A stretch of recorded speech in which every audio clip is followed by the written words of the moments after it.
Assalamualaikum warahmatullahi wabarakatuh. Bismillahirrahmanirrahim. Alhamdulillahirabbil alamin. Wassalatu wassalamu ala sayyidina Muhammadin wa ala alihi washabihi ajmain. Adik-adik mahasiswa semuanya, pertama-tama marilah kita senantiasa bersyukur kepada Allah Subhanahu wa taala berkat rahmat hidayah dan inayahnya sehingga kita masih diberikan kesehatan, kita masih diberikan kenikmatan, kita masih diberikan keimanan dan kesempatan untuk menuntut ilmu. Kedua kalinya salawat serta salam tetap kita limpahkan kepada Nabi Muhammad SAW yang telah menunjukkan umat manusia dari jalan kegelapan menuju jalan terang benderang, yaitu agama Islam. Adik-adik mahasiswa semua, pada kesempatan sebelumnya kita sudah membahas mengenai tinjauan lebih lanjut dari aliran filsafat quasi-empirisme. Aliran filsafat quasi-empirisme ini memiliki pandangan terhadap ilmu pengetahuan matematika, yaitu ilmu pengetahuan matematika itu merupakan hasil dari apa yang dilakukan maupun apa yang sudah dilakukan oleh para matematikawan, baik di zaman dulu maupun zaman sekarang. Oleh karena itu, ilmu pengetahuan matematika oleh aliran quasi-empirisme ini tidak lepas dari sejarah para matematika. Dengan demikian, sejarah menjadi sentral, menjadi penting untuk dipertimbangkan dalam membicarakan filsafat matematika. Nah, perumusan matematika menurut ahli filsafat dari quasi-empirisme ini, karena mempertimbangkan sejarah, maka yaitu ada istilah matematika informal dan matematika formal. Di mana matematika informal ini merupakan awal terbentuknya matematika formal atau merupakan dasar yang harus ada untuk membentuk matematika formal. Nah, seperti apa matematika informal ini dan bagaimana cara memperoleh pengetahuan tentang matematika informal? Nah, oleh sebab itu pada kesempatan ini kita akan membahas lebih lanjut mengenai bagaimana para matematikawan memperoleh pengetahuan matematika informal. Nah, jadi tujuan pembelajaran pada kesempatan kali ini adalah satu, diharapkan adik-adik mahasiswa dapat memahami proses terbentuknya matematika informal. Kemudian yang kedua adalah setelah kita mengetahui atau memahami proses terbentuknya atau pola dari penemuan matematika informal ini, maka diharapkan adik-adik mahasiswa juga dapat memahami aktivitas matematika informal, karena tidak terlepas dari aktivitas para matematikawan. Kemudian yang keempat, diharapkan mahasiswa juga dapat memahami proses penciptaan pengetahuan individu menjadi pengetahuan matematika seperti apa, dan memahami kritik terhadap aliran quasi-empirisme. Tujuan pembelajaran pertama adalah diharapkan mahasiswa dapat memahami pola penemuan matematika informal ini. Lahirnya matematika informal ini ada 7 pola, mengikuti ketujuh pola ini. Yaitu pola pertama adalah berupa hipotesis awal. Nah, jadi para matematikawan itu mempunyai juga hipotesis. Hipotesis awal ini adalah berasal dari intuitif mereka. Jadi para matematikawan itu memiliki pemikiran matematika, itu ada di pikiran para matematikawan. Kemudian mencoba untuk membuktikan hipotesis tersebut, mencoba untuk membuktikan intuitif yang ada di pikiran para matematikawan. Nah, karena ini merupakan matematika informal, maka pembuktiannya tidak formal. Pembuktiannya juga dilakukan secara informal. Oke. Nah, seperti apa pembuktian secara informal itu? Tentu pembuktian dilakukan yaitu dengan melakukan seperti eksperimen, uji coba. Nah, itu mereka melakukan pembuktiannya. Nah, setelah eksperimen itu dirasa berhasil, maka mereka melanjutkan yaitu counter example. Yaitu eksperimen itu berhasil dan mereka mencoba untuk memberikan beberapa contoh. Contoh dari apa yang sudah dibuktikan tadi.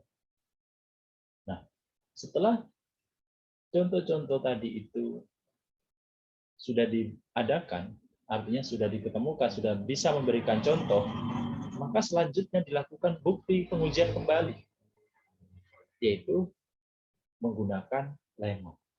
Jadi pengujian kembali ini menggunakan lemma. Keempat tahap ini adalah inti dari analisis bukti. Nah, jadi pada saat para matematikawan zaman dulu untuk melakukan penemuan matematika informal, yaitu melakukan 4 tahap ini. Yaitu hipotesis awal berasal dari intuitif kita, melakukan pembuktian secara sederhana. Pembuktian secara sederhana bisa melakukan secara eksperimen. Nah, kemudian melakukan counter example, yaitu memberikan beberapa contoh-contoh, dan melakukan bukti pengujian kembali terhadap hipotesis tersebut dengan menggunakan lemma. Itulah cara mereka di dalam melakukan penemuan matematika informal. Terdapat 3 standar yang sering muncul di dalam pembuktian lebih lanjut, yaitu bukti pengujian teorema-teorema lain, pengecekan hasil yang diterima, dan counter example, yaitu memberikan contoh. Nah, yang bukti ke-5, 6, 7 ini adalah standar yang sering muncul, sehingga bukti pengujian teorema-teorema ini dan pengecekan hasil yang sudah diterima, artinya hasil yang sudah diterima itu adalah berupa matematika formal, dan counter example ini juga sering digunakan dalam matematika formal. Nah, jadi dari sini ada mahasiswa sudah bisa membedakan ketika kita melakukan penemuan matematika informal dengan 4 tadi. Kemudian dengan bukti yang ke-5, 6 ini adalah 3 standar yang sering muncul juga dipakai dalam pembuktian. Yaitu kita membuktikan teorema-teorema lain, kemudian mengecek hasil-hasil yang sudah kita terima, dan memberi contoh-contoh. Oke. Nah, penemuan matematika informal ini tidak lepas dari aktivitas matematika. Nah, kita sudah membahas di bagian sebelumnya tentang aktivitas matematika, di mana aktivitas matematika itu merupakan aktivitas matematikawan zaman dulu maupun aktivitas matematikawan sekarang. Untuk apa? Untuk memperoleh pengetahuan matematika. Jadi di sana dijelaskan aktivitas matematika itu adalah aktivitas manusia untuk menghasilkan matematika. Nah, karena aktivitas matematika ini merupakan aktivitas manusia, maka matematika yang dihasilkan itu menjadi sesuatu yang hidup. Artinya selalu berkembang. Nah, jadi teori lama terbentuk teori baru, teori lama teori baru, dan seperti itu. Kemudian organisme yang tumbuh. Artinya matematika ini juga merupakan organisme atau makhluk hidup yang juga tumbuh. Istilahnya seperti itu. Jadi tidak stagnan, tidak bertumbuh.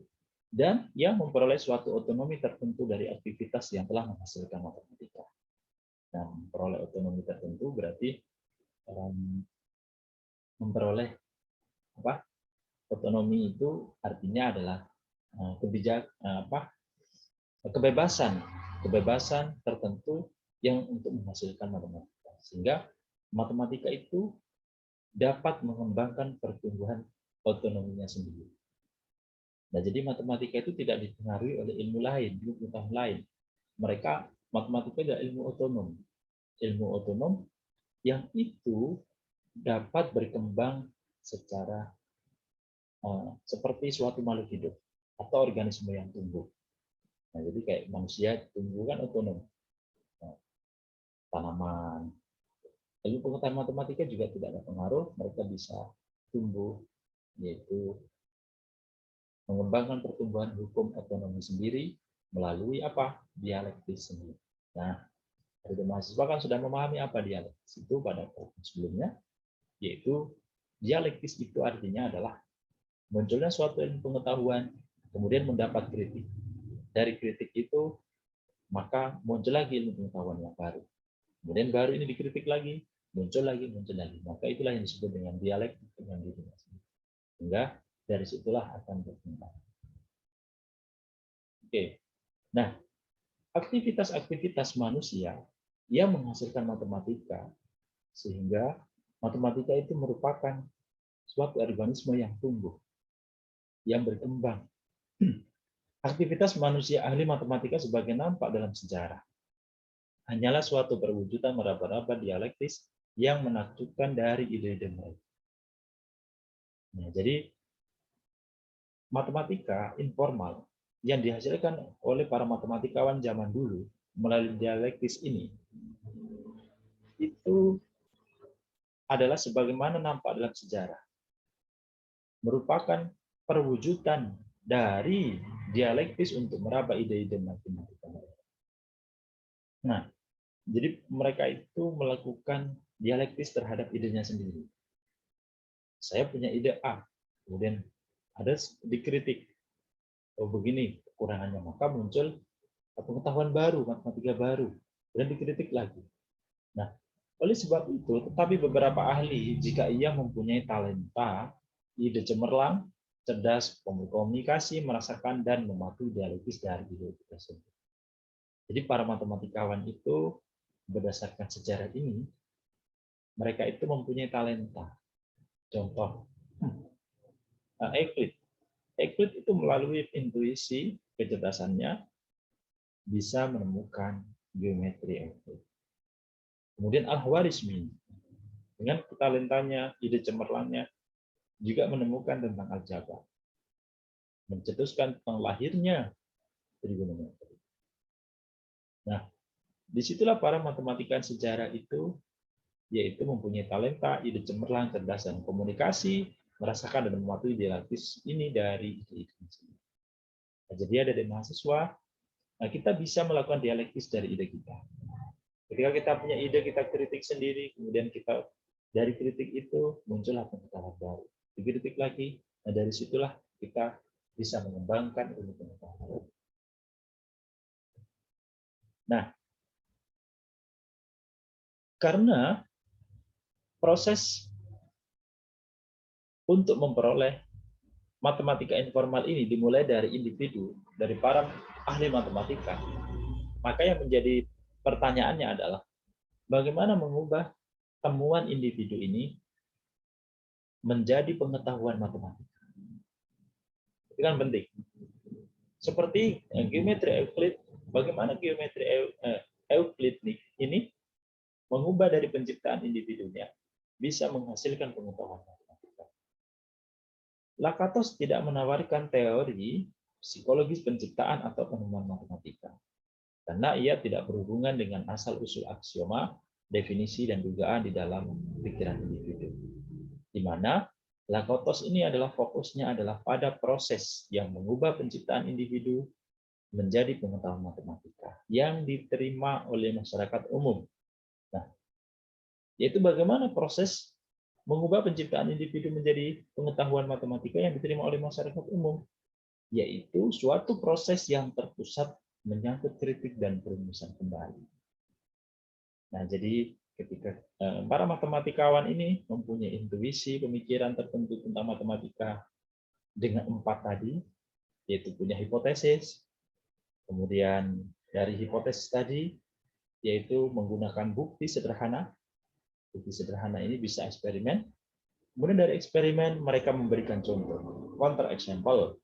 Kemudian dari memberikan contoh melakukan bukti kembali yang lebih kuat menggunakan lemma-lemma. Nah, dari situlah kemudian dikritik. Kritik, maka dirumuskan kembali pengetahuan itu. Diperolehlah pengetahuan baru, dikritik lagi, diperoleh pengetahuan baru, dikritik lagi, diperoleh pengetahuan baru, sehingga banyak pengetahuan.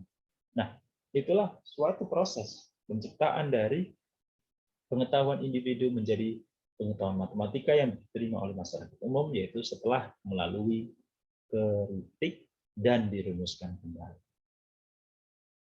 Sehingga Lakatos menolak untuk memisahkan perkembangan teori filsafat pengetahuan dari realitas sejarah. Karena itulah Lakatos ini menempatkan sejarah itu sebagai sentral atau hal yang penting dari filsafat. Nah, apa kritik terhadap aliran kuasi empirisme ini? Yang pertama, ternyata Lakatos ini wafatnya pada usia yang terlalu muda dan hanya menulis 1 jilid kecil dan 5 naskah filsafat matematika, dan sejumlah tersebut belum selesai untuk diterbitkan. Jadi filsafat yang dikemukakan oleh Lakatos ini, kuasi empiris ini, yaitu tidak diselesaikan. Karena Lakatos meninggal dalam usia yang muda. Kemudian yang kedua, gaya presentasi dari Lakatos ini dalam pekerjaan utamanya tidak langsung dilakukan, tetapi memanfaatkan suatu tanya jawab yang platonis atau bersifat persaudaraan untuk merekonstruksi satu aspek sejarah dari matematika. Jadi tidak melakukan presentasi secara langsung, tapi hanya ada tanya jawab. Yaitu tadi ada kritik tadi, setelah pengetahuan baru, kemudian dikritik, lalu tanya jawab.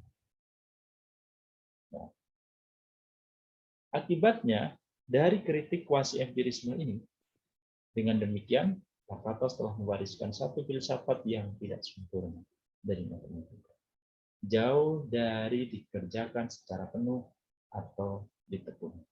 Atau dengan kata lain, kuasi empiris yang dikemukakan oleh Lakatos ini masih belum sempurna. Karena Lakatos sendiri satu, yaitu meninggal dalam usia yang masih muda, sehingga tidak melanjutkan pemikiran mengenai kuasi empirisme ini. Yang kedua, Lakatos tidak pernah melakukan presentasi secara langsung dari kuasi empiris ini, tetapi melalui tanya jawab saja. Dengan demikian, maka filsafat kuasi empirisme ini masih belum sempurna untuk filsafat matematika. Karena tidak banyak sumber yang karena hilang begitu saja setelah Lakatos. Nah, demikian pembelajaran kita pada kesempatan kali ini.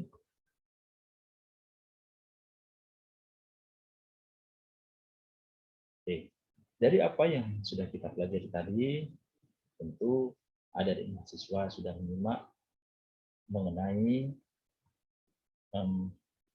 aliran kuasi empirisme dari lanjutan sebelumnya. Nah, di mana ada tujuan pembelajaran yang pertama yang kita bahas pada kesempatan ini.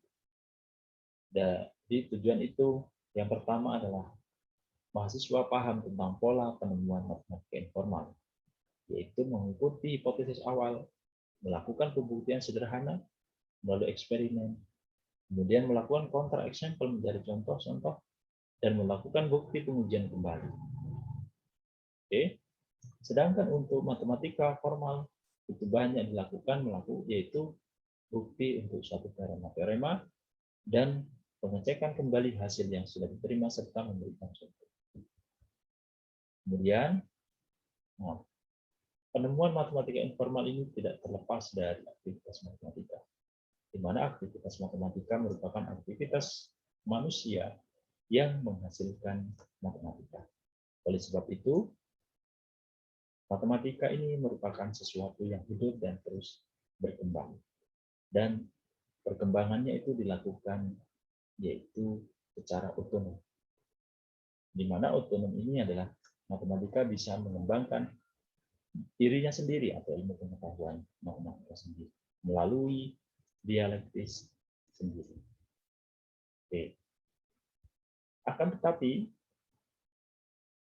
Lakatos meninggal dalam usia yang muda sehingga tidak cukup memberikan kontribusi dari kuasi empirisme. Kemudian Lakatos tidak pernah melakukan presentasi secara langsung, hanya memanfaatkan tanya jawab. Dengan demikian, aliran kuasi empirisme ini yaitu masih belum sempurna dari filsafat matematika. Jauh dari dikerjakan secara penuh atau ditekuni. Nah, demikian presentasi pada kesempatan kali ini. Semoga membawa manfaat bagi kita semua. Kurang lebihnya saya mohon maaf. Wassalamualaikum warahmatullahi wabarakatuh. Bye.